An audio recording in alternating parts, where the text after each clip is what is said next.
founder of Wisdom Flow Yoga. And a lot of people ask, why is it that you founded your own yoga style? And the story is that I first came to yoga studying with a woman named Kali Ray in Santa Cruz, California. And she had had this experience while she was studying with Baba Hari Das at the Mount Madonna Center. And he's like classical Ashtanga. Kali Ray was studying with Baba Hari Das, and there were long meditations where nobody was to move. Stillness, breath.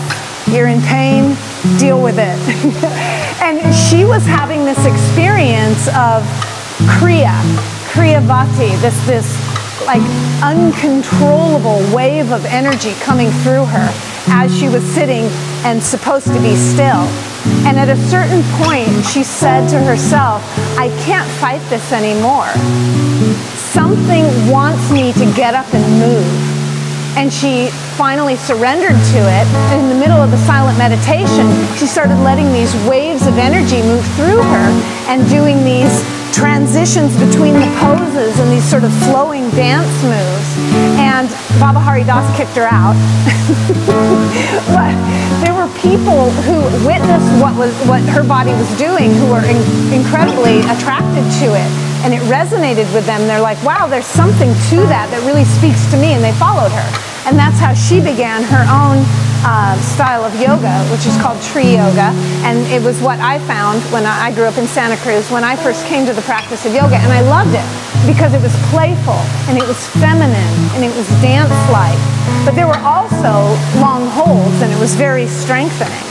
And then that I found as I started studying with like Richard Freeman and with John Friend and with Anna Forrest and also with Duncan Wong and the more core strength oriented and alignment oriented teachers, that I felt like, wow, Kali Ray kind of skipped that part, and it's really important.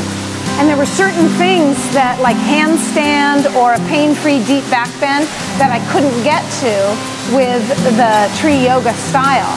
And when I was studying with John Friend, I was like, why didn't anybody ever teach me to keep my shoulder heads in the back plane of my body? That seems really essential. And when I studied with Duncan Wong, why didn't anybody tell me how to engage my transverse abdominis and how to keep it alive and engaged even as I'm moving through these deep poses? Because all of that was making all the difference in the world. And so then I started practicing exclusively on Yasara, but then I missed the flow. I was like, wait a second. We're holding this long triangle and we're working the principles, and that's awesome. And then it's like, okay, come out and now do Vrikshasana. Okay, come out and now do, and I was like, I missed the flow. Why can't I have both? And so I really wanted both. And also, I had quite a following with the flow yoga that I was teaching.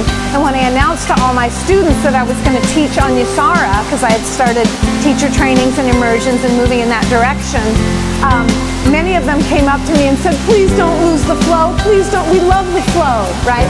So other people, don't stop the music, because generally there's no music in Anusara classes, and I really like the way that music can move energy and clear emotion and invoke positive emotion.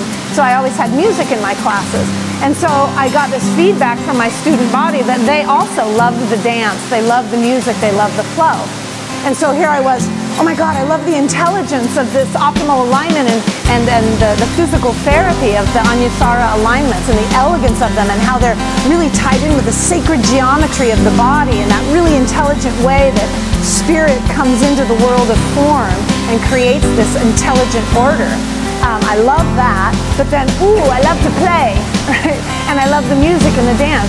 I know what I'll do, I'll put them together, because that's really the tantric philosophy. Instead of the pendulum swing of good and bad and right and wrong, this or that, blend appropriately and artfully. And that's what Wisdom Flow Yoga is.